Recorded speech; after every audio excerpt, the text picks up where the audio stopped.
हर हर महादेव सभी को। धर्मशास्त्रों के अनुसार मुख्य रूप से पोष पुत्रदा एकादशी का व्रत पुत्र प्राप्ति के लिए रखा जाता है। ऐसे में जो लोग निसंतान हैं उनको यह व्रत जरूर रखना चाहिए।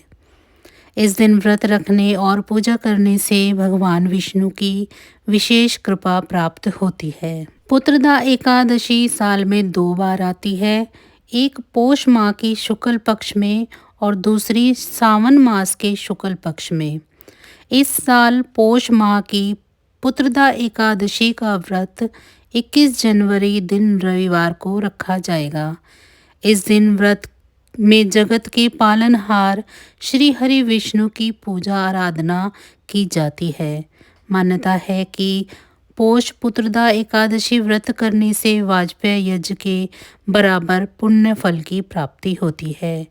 धर्मशास्त्रों के अनुसार मुख्य रूप से पोष पुत्रदा एकादशी का व्रत पुत्र प्राप्ति के लिए रखा जाता है। ऐसे में जो लोग निसंतान हैं उनको यह व्रत ज़रूर रखना चाहिए।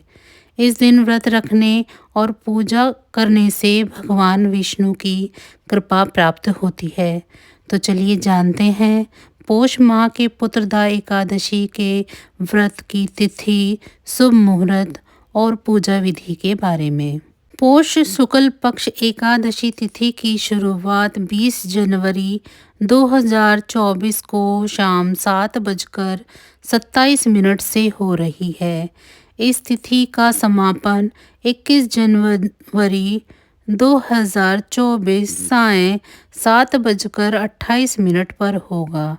एकादशी का व्रत हमेशा सूर्य उदय से आरंभ होता है, इसीलिए उदया तिथि के अनुसार 21 जनवरी को पोष पुत्रदा एकादशी व्रत रखा जाएगा। विष्णु पूजन का समय होगा प्रातः 8:34 से दोपहर 12:32 तक। पोष पुत्रदा एकादशी व्रत पारण का समय होगा 22 जनवरी प्रातः 7:14 से प्रातः 9:21 पर। चलिए जानते हैं एकादशी व्रत और पूजा विधि के बारे में। पोष पुत्रदा एकादशी के दिन सुबह उठकर व्रत का संकल्प कर शुद्ध जल से स्नान करें। फिर धूप, दीप, नैवेद्य आदि 16 सामग्री से भगवान विष्णु का पूजन, रात को दीपदान करें। साथ ही एकादशी की सारी रात भगवान विष्णु का भजन कीर्तन करें और श्री हरि विष्णु से अनजाने में हुई भूल या पाप के लिए क्षमा मांगे। अगली सुबह स्नान करके पुनः विष्णु भगवान की पूजा करें। ब्राह्मण को भोजन कराने के बाद ही खुद भोजन करना चाहिए। चलिए अब जानते हैं पोष पुत्रदा एकादशी व्रत का महत्व। इस व्रत को करने से श्री हरि विष्णु के अलावा माँ लक्ष्मी की भी कृपा प्राप्त होती है। धार्मिक मान्यता है कि यदि कोई जातक इस व्रत को विधि पूर्वक करता है तो जल्द ही उसे संतान सुख की प्राप्ति होती है। इसके अलावा लंबे समय से रुके हुए कार्य भी पूरे हो जाते हैं। चलिए अब जानते हैं पुत्रदा एकादशी व्रत कथा के बारे में। बहुत समय पहले भद्रावती नगर में सुकेतु नामक राजा राज्य किया करते थे। उनकी पत्नी का नाम शैव्या था। शादी के कई वर्ष हो जाने के पश्चात भी उनकी कोई संतान नहीं थी, जिसके कारण वे दोनों पति पत्नी बहुत दुखी रहते थे। इसी व्यथा के कारण एक दिन राजा और रानी मंत्री को राजपाट सौंपकर वन को चले गए। इस दौरान संतान दुख के कारण उनके मन में आत्महत्या करने का विचार आया, लेकिन उसी समय राजा को यह बोध हुआ कि आत्महत्या से बढ़कर कोई पाप नहीं है। वहीं पर अचानक उन्हें वेद पाठ के स्वर सुनाई दिए।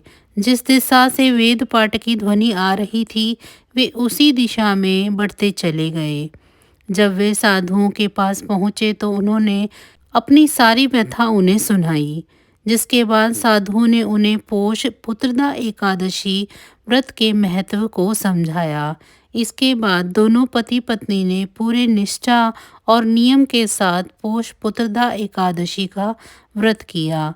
इस व्रत के प्रभाव से उन्हें संतान की प्राप्ति हुई। इसीलिए निसंतान दंपतियों के लिए यह व्रत बहुत ही शुभ माना जाता है। तो बस आज की जानकारी इतनी ही थी। फिर मिलेंगे हम आपको ऐसी ही किसी अन्य जानकारी के साथ किसी और वीडियो में। अगर आपको मेरी ये जानकारियाँ अच्छी लग रही हैं तो वीडियो को लाइक करें, चैनल को सब्सक्राइब नहीं किया है तो चैनल को सब्सक्राइब कर लें और कमेंट बॉक्स में जय श्री हरि विष्णु ज़रूर लिखें। और साथ ही साथ मुझे ये भी बताएं कि आप सभी को मेरी ये जानकारियाँ कैसी लग रही हैं।